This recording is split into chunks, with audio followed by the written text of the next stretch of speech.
सरपंच संतोष देशमुख यांच्या हत्या प्रकरणातला आरोपी जयराम चाटे हा 14 महिन्यानंतर काल जेलबाहेर पडला।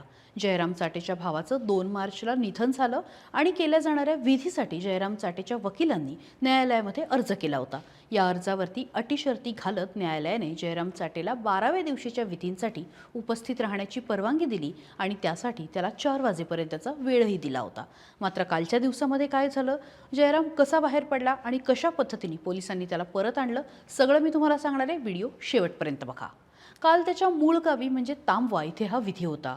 बीड जिल्हा कारागृहामधून जयराम चाटेला पोलीस बंदोबस्तामध्ये बाहेर काढण्यात आलं। या दरम्यान कायदा आणि सुव्यवस्थेचा प्रश्न निर्माण होणार नाही याची पुरेपूर दक्षता पोलीस प्रशासनाने घेतली होती। जयरामचा धाकटा भाऊ श्रीराम चाटे याचं 2 मार्चला निधन झालं। या निधनानंतर हिंदू रीतिरिवाजानुसार 12व्या दिवशीचा विधी महत्त्वाचा असल्याने या विधीला उपस्थित राहण्यासाठी जयरामच्या वकिलाकडून न्यायालयामध्ये अर्ज करण्यात आला होता। त्यानुसार न्यायालयाने आरोपीला अटी-शर्ती घालून धार्मिक विधीत उपस्थित राहण्याची परवानगी दिली होती। बघूया कोर्टाने नेमक्या काय अटी घातल्या होत्या ज्यानंतर जयरामला उपस्थित राहण्याची परवानगी मिळाली। 6 मार्चला जिल्हा व विशेष न्यायालयात झालेल्या सुनावणीच्या दरम्यान सरकारी वकील बाळासाहेब कोल्हे यांनी मात्र या अर्जाला विरोध केला, परंतु न्यायालयाने पोलीस बंदोबस्तामध्ये 12व्या दिवशीच्या धार्मिक विधीसाठी त्याला उपस्थित राहण्याची परवानगी दिली।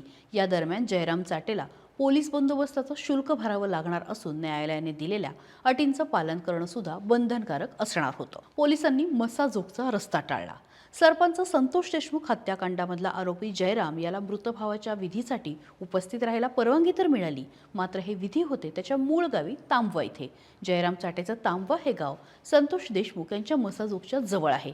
त्यामुळे पोलिसांनी जयरामला गावी नेताना सुरक्षेच्या दृष्टिकोनातून मसाजोगवरून गाडी नेण्याचं टाळलं। इतकंच नाही तर त्याला धारूर मार्गे दुसऱ्या रस्त्याने पोलीस घेऊन गेले आणि त्याच रस्त्याने परत आणलं। पोलिसांनी फक्त 2 तासातच त्याला तुरुंगात परत आणलं। क्रूर मानसिकता आणि मगरुरी कायम। मसाजोगचे सरपंच असलेल्या संतोष देशमुख यांना जयराम चाटे, विष्णू चाटे, सुदर्शन घुले, कृष्णा आंधळे, सुधीर सांगळे या सगळ्यांनी अक्षरशः हालहाल करून मारलं। निर्घृणपणे त्यांची हत्या केली। त्यांच्या शरीराला अनेक जखमा सुद्धा झाल्या होत्या।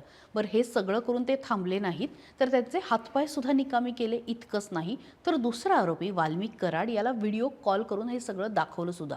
खरं तर या हत्याकांडामुळे संपूर्ण राज्य हादरून गेलं होतं। अनेक महिने हे हत्याकांड राज्यामध्ये गाजलं। या सगळ्यामध्ये आरोपी असलेल्या जयराम चाटे याला मात्र बाहेर पडल्यानंतर जराही पश्चाताप असल्याचा दिसला नाही।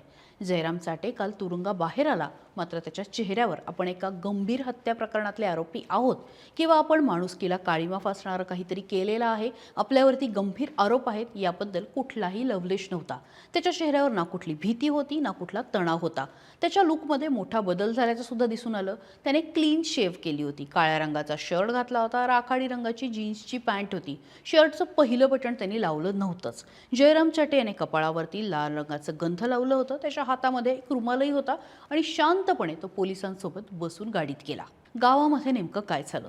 जयरामच्या गावामध्ये या 2 तासामध्ये सुद्धा अनेक घडामोडी घडल्या। पोलिसांनी जयरामच्या घराभोवती असा वेढा टाकला होता की कोणीही फोटो किंवा व्हिडिओ क्लिक करू शकणार नाही।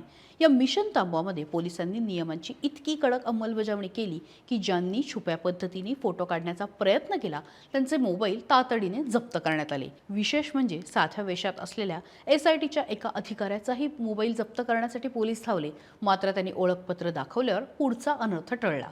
मकोका न्यायालयाच्या आदेशाने दुपारी 12:43 जयराम घरात पोहोचला। पोलिसांनी त्याला आई, वडील, भाऊ आणि 2 बहिणींव्यतिरिक्त कोणाशीही बोलण्यास सक्त मनाई केली होती। दुपारी 1:22 विधी आटोपले आणि त्याला पुन्हा पोलीस व्हॅनमध्ये बसवण्यात आलं। 14 महिन्यांनी बाहेर आल्यानंतर गावकऱ्यांनी त्याला बघायला मोठी गर्दी केली होती। जयरामने अगदी सेलिब्रिटी स्टाईलमध्ये हात वगैरे उंचावून त्यांना प्रतिसाद दिला। चाटेला विधीसाठी 7 तासांची परवानगी दिली होती, मात्र पोलिसांनी त्याला फक्त 2 तासच तिथे थांबू दिलं आणि त्यानंतर पुन्हा कारागृहाचा रस्ता दाखवला।